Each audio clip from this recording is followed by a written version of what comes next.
Yung 10 years na naging girlfriend mo, Pilipina or ibang lahi? Filipina.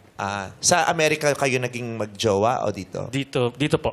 After 10 years, ba't hindi nag-work? Kasi pa 11 na yun eh. Ang usapan nila 10. Nag-expire. May kontrata. Ano bang, pwede bang malaman dahilan kung ba't kayo naghiwalay? Distance. Oo. Long distance. LDR. Mahirap nga naman. Gaano kalayo?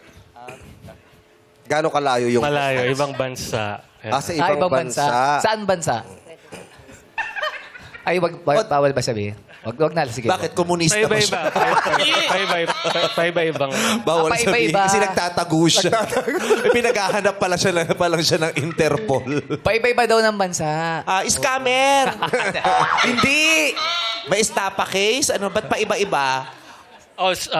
May kaso sa Senado, ganyan. Singer. Ano no? Oh! Singer. Kaya Okay. gusto kong tanungin to, kumakanta ka rin? Kasi parang De, sumasayaw lang siya. Nakita mo ang likot niya. Ganun siya. para rakista. Kinakabahan lang siya. Para rakista rin to si Luis eh. Sorry. Kumakanta ka rin? Hindi ganun kagaling. Hindi ganun. Hindi naman kami makikinig. Tinatanong lang namin kung hindi mo kailangan i-defend kung magaling ka. Ay, tsaka dito, open naman tayo sa mga hindi gaano kagaling. Tama naman. Okay sa amin yung hindi gaano kagaling. Hindi kami okay doon sa ang pangit ng tunog. Ay, sino ba yun? Sino ba yun? Sino ba yung pangit ang tunog? Wala dito. Oh. Bakit? Meron ba dito? Matakot ako sa Jesus, Tinitigan niya ako ng masama. Grabe siya.